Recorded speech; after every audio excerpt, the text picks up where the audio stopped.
ना ना ना शादी हो गई पूछल जरूरी बनू ना भइल रही तो भोले बाबा से हम कब के बाबा ही लगन में इन करो हर दिन लग हो गया है ना। अरे क्या बात है, बहुत अच्छा बात है, पूरा भरा पूरा परिवार है।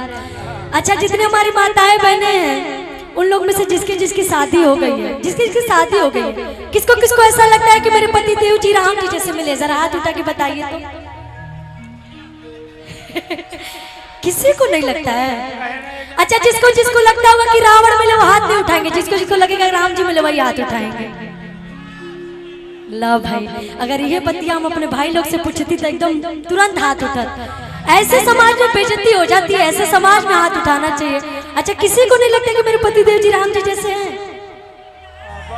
एक हमारी चाची उठाई उधर देखिए, जो पहले के लोग हैं ना, जो हमारे बड़े बुजुर्ग लोग हैं, चंदन भैया, वही लोग एकदम बिना संकोच के हाथ उठा रहे हैं सुनील जी। लेकिन अब इनके जो दुल्हनियां बाड़ी वो कोनो हाथ नहीं क्यों उठौले। धनुष के जमाना नहीं थे, केकर जमाना बा, धनुष के जमाना नहीं थे। किसी को नहीं लगता। लेकिन जब सावन चढ़ेला, जब सावन आवेला तो जितना हमारे कुंवर बहन लोग बड़ी चाहे भाई लोग बड़े उस सोमारी करेले काहे खाते, और हम सोमारी करेले काहे खाते कि सासू चाहे माए जैसन। अच्छा ये बताइए सुनील जी कि राउर मेहरारू से रो के माने लेकिन ना माने, तनी अपना भाषा में हम सुनल चाहते हैं। एक और माइक दीजिए सुनील जी को। हेलो चलिए का हाल बा, ठीक बानो? तो चलिए बोल बा। चलिए बड़ा खूबसूरत पूरा आज हमने के परिवार लगा था। जे भी कांवरिया बम आइल बा भागलपुर में, सबके मंच के माध्यम से एक बार गोट छुके गोल लगा तनी ताली बजा के हमरा को आशीर्वाद देते। हमने की एक के पाली में दोनों जनी मार लहल जना, बड़ा कम टाइम बा। चोहनिया के ही में दोनों जनी हमने का मार लहल जा, जल्दी से ओरिया जाओ। ओहो तो और सब ठीक बानो? आई आज बड़ा खूबसूरत पूरा परिवार लगा था। दिल से धन्यवाद अपना आदरणीय हम सबके बड़े भैया जायसवाल जी के, जगत जायसवाल जी के नमन बा कि हमने के गरीब घर के परिवार के बोला के इतना ढेर सारा प्यार आशीर्वाद देनी। और हमने के प्रमोद भैया के भी दिल से नमन बा, और जितना भी मंचासीन जे भी गार्जियन बैठल बा सबके दिल से धन्यवाद बा। मगर खुशी जी कहानी है कि राउर मेहरारू रो माने नहीं की ना, तो आज मैं दिल से बात बोल रहा हूँ। आज तक किसी ने पूछा ही नहीं था, अगर कोई आज जीवन में पहली बार पूछा है तो मेरी सखी पूछी है, क्योंकि मैं इसको दिल से सखी मानता हूँ। शायद आप लोगों को नहीं पता है कि मेरा और इनका क्या रिश्ता है, एक बहन का, एक भाई का, एक मित्र का और एक सखी का। आजकल के सखी नहीं के बना, आजकल तो भद्र काटी के बेटी बन तैसा साझा बना, तैसा अल्लाह का तैसा बिहाने उजागर करे। मगर हमने के अभी तक हमको लग रहा है कि 1 साल से हम लोग का सखी बरकरार है, आजीवन बरकरार रहेगा। देखिए सिर्फ मेरा मानना है, तोरी मलकाइन खाती आइल बा, खुश हो जाइए बरसावन में वो ले जाइए। एमे नमक डाल के नहीं डाले हो, अभी हमरा पहले ही खोल के चेक करे का पड़ी। चलिए दिल से धन्यवाद बा प्रमोद भैया के। आज अच्छा जी ठीक, आज जगत भैया आप भी है, आज ही खुशी जी आप भी आई ना। प्रमोद भैया आप आई ना।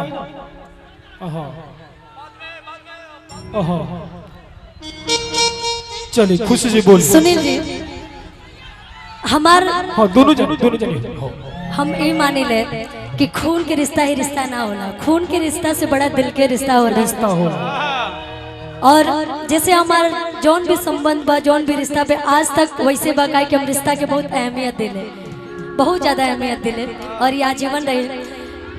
इनकरा लोग से पूछनी है कि केकर केकर पति राम जी जैसन मिलल बड़े तक केहू ना बताओ, लेकिन हमरा के पता बा कैसन पति चाहिए, कैसन चाहिए कि सासू चाहे माए जैसन, आ देवरा छोट भाई जैसन, कि होखे जब बियाह बाबा।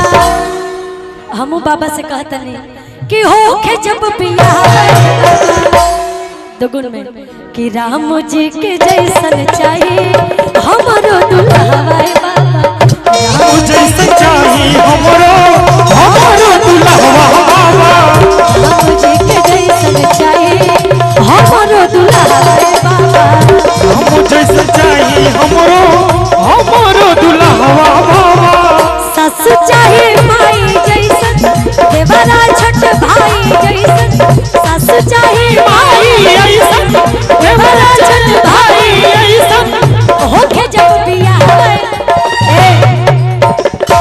और ई जिम्मेदारी हम चंदन भैया के देतनी कि राम जी के जैसन चाहिए हमरो दुल्हवा बाबा, राम जैसन चाहिए हमरो दुल्हवा बाबा, राम जी के जैसन चाहिए हमरो दुल्हवा, राम जैसन चाहिए हमरो दुल्हवा बाबा। क्या बात है, मेरे ठुमका लागो लागो।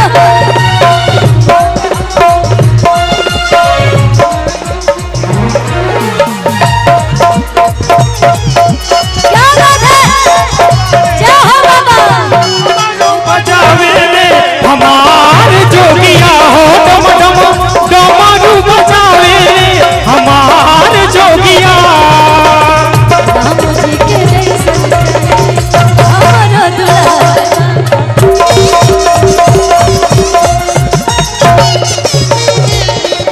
जितना अच्छा कॉमेडी करेंगे उतना अच्छा डांस भी करते हैं आप, मुझे पता है। हम चाहेंगे कि एगो ठुमका लगना चाहिए आपका, लेकिन किस लाइन पे? देखिए हमारे बहन लोग नहीं कहले, लेकिन भाई लोग जब सोमारी करेले तो का कहले तनी बिरैया में आ जाबे में रिदम तनी तनी हाय हाय हाय कि बेल के पतैया पर लिखा तनी लेटा, कि बेल के पतैया पर लिखा तनी लेटा।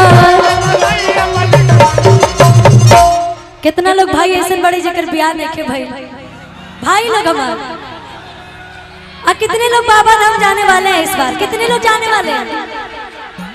अच्छा इनके लिए कुछ बोलिएगा जो लोग ब्याह नहीं किए हैं अभी तक। चलिए कॉमेडी बोल दी। हाँ कुछ बोली, जो चलिए लोग ब्याह नहीं के कहले, जे बियाह नहीं के कहले जेकर ना ना ना कुंवार लोगों। चलिए प्रेम से बोलिए साचे दरबार की। चलिए यही सावन की पावन महीना में कुछ है हमनी के माता बहन बेटी ऐसनो बाड़ी सा कि गांव में के लइकनी कहा तारी सा अरे इंटाए चलबू बाबा धाम, तू कहीं रुक हो जाए के तो बा मगर अपना यारवा से पूछ ली तब हम जाए। चल जाए भोजन तो दो गलवा हमारे का भोरी रास्ता चले ना खाली मैसेज कर हमारे का परेशान कर दो।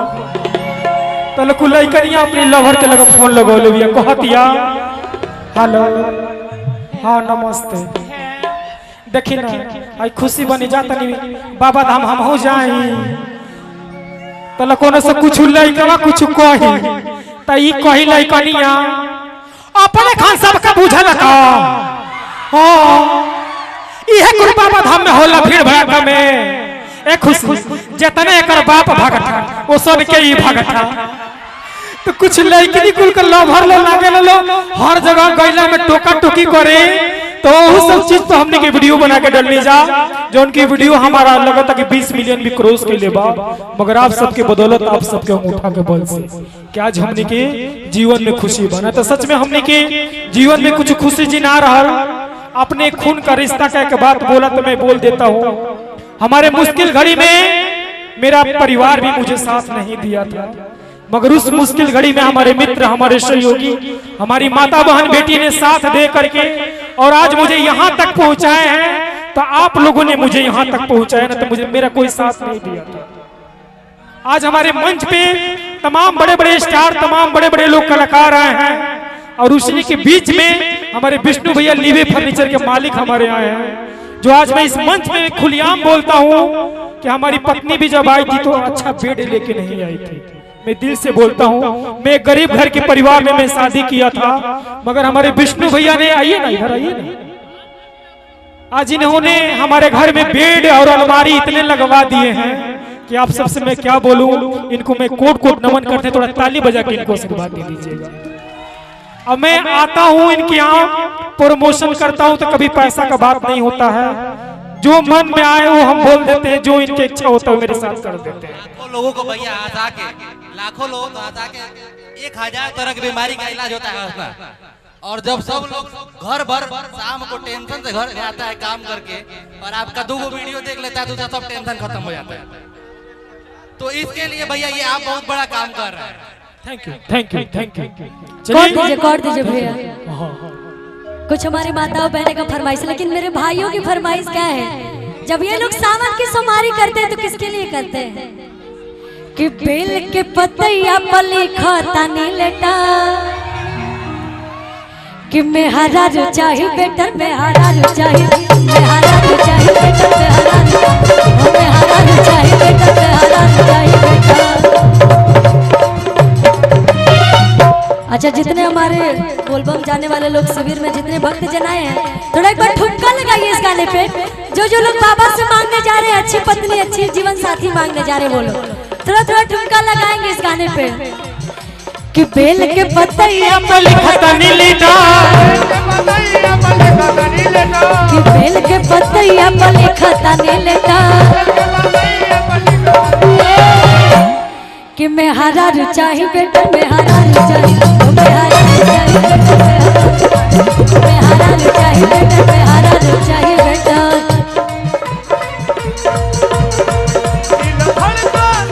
क्या बात है?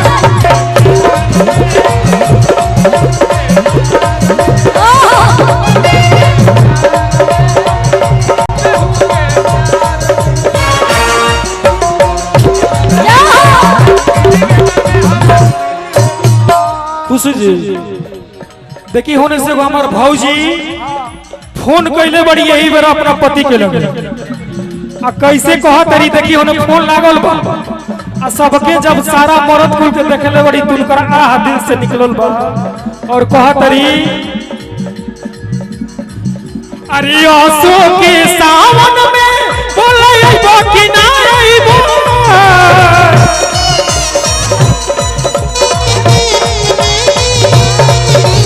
आंसू के सावन में बोले आइबो कि ना आइबो,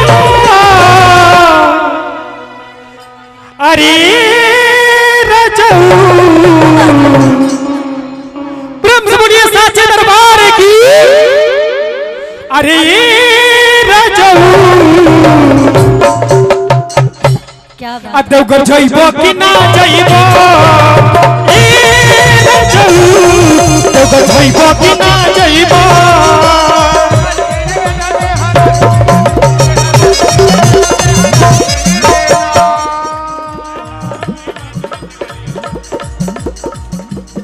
हमारे जगत भैया की एक फरमाइश है, मैं सुनूंगी, अभी मुझे याद नहीं लिरिक्स, लेकिन उससे पहले एगो गीत के फरमाइश आवा था। बहुत सारा गीत हम गनी, लेकिन एगो गीत कि रोड में कवरियन के भीड़ लगल बा, हमें चलाओ तेज पिया ड्राइवर हो,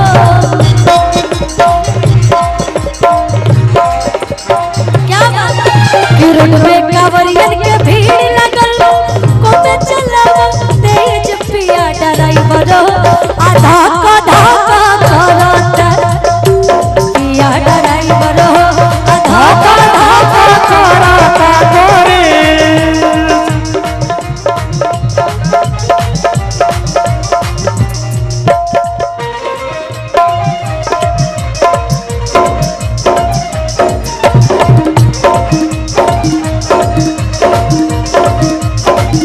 क्या बात है?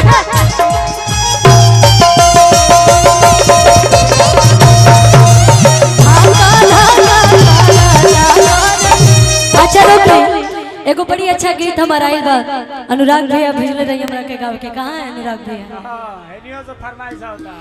कि ए जी में हरि के कहल एगो काम करे ना, जब भी देवघर जाए को होला तो औरत जिदिया जले कि रउआ जात रही तो हमहू जाइब साथे, सबकर मन होला कि बाबा के दरबार में घूमे। आ बाबा बैजूनाथ जी के धाम चलना, कि झमकावत चलब गेरुआ साड़ी लाई दो कि झमकावत चलब गेरुआ साड़ी लाई दो ए राजा चार चार पहिया वाली गाड़ी लाई दो राजा चल चल पहिया वाली गाड़ी लाई दो चार चार पहिया वाली गाड़ी लाई दो चल चल पहिया वाली गाड़ी लाई दो। ये भी नया ही है कि जी मेहर के कहल एगो काम करिना वो काम करिना बाबा बैजूनाथ जी के धाम चलना धाम चलिना कि झमकावत चलब गेरुआ साड़ी लाई दो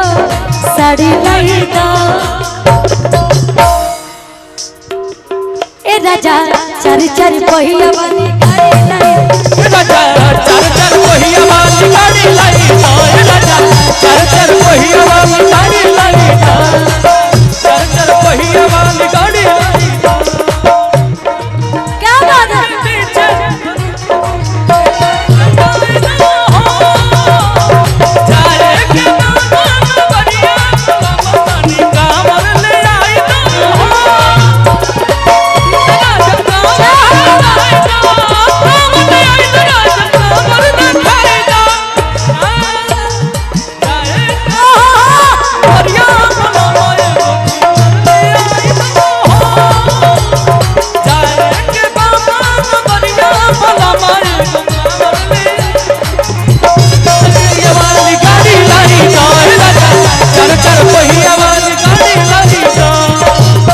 कितने लोग देवघर जा रहे हैं बाबा का दर्शन कर रहे हैं सावन में?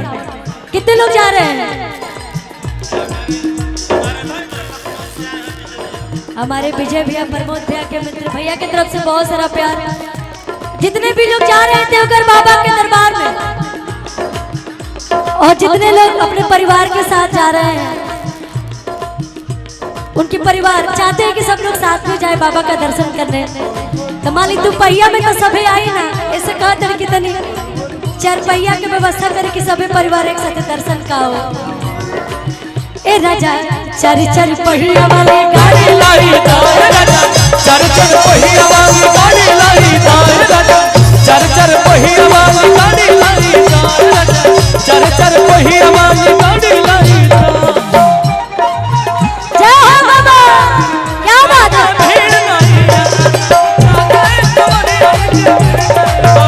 कोई फोटो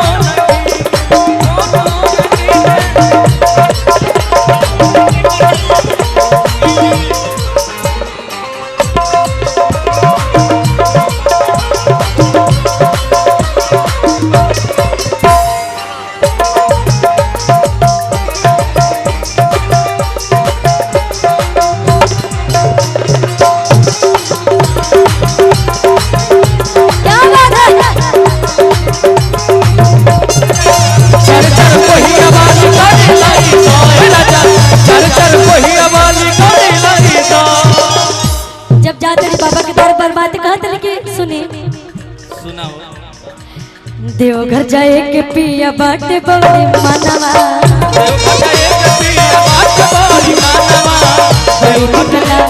और बहुत बहुत धन्यवाद चाची जी, आपके आशीर्वाद मिलल। जब आप लोग जैसे माई के आशीर्वाद मिल गया तो लागेला कि हमने क्या ले जा सफल हो गई बा। कहा तड़ी देवघर जाए के पिया बाटे बड़ी मनवा बड़ी निक लागेला बाबा के भवनवा।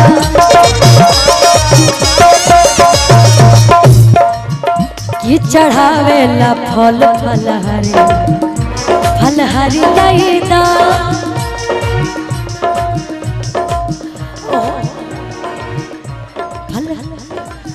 ओ चढ़ावेला फल फलहरी लाई दा। ए राजा चार चार पहिया वाली गाड़ी लाई दो राजा चल चल पहिया वाली गाड़ी लाई दो राजा चल चल पहिया वाली गाड़ी लाई दो राजा चल चल पहिया वाली गाड़ी लाई दो।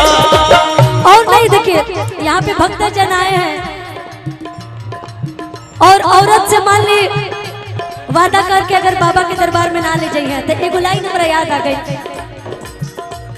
कि तुम तो धोखेबाज हो, वादा करके भूल जाते हो। तुम तो धोखेबाज हो, वादा करके भूल जाते हो। रोज रोज तुम जो सनमाइश करोगे, रोज रोज तुम जो सनमाइश करोगे, हाथ रूठ जाएंगे तो हाथ मलोगे। तुम तो धोखेबाज हो, वादा करके भूल जाती हो। तुम तो धोखेबाज हो, वादा करके भूल जाती हो। चर पहिया वाली गाड़ी लाई तो ए राजा, चर पहिया वाली गाड़ी लाई तो। अच्छा एजा भागलपुर देवरिया उत्तर प्रदेश के बहुत सारे जगह के लोग आइल हो एजा, और जब बाबा दामाद में जाला तो तमाम तरह के बम लोग मिले ला लोग। लेकिन जब जाला रहता एगो अलगे आनंद होला सावन के, और जब सावन आवेला त अलगे मूड में इंसान रहेला। हाँ केहू केहू के रोकेला ना, टोकेला ना, बोलेला ना, बस बाबा के भक्ति में मगन रहे के बाद। ए राजा चर पहिया वाली गाड़ी लाई तो ए राजा, चर पहिया वाली गाड़ी लाई तो ए राजा, चर पहिया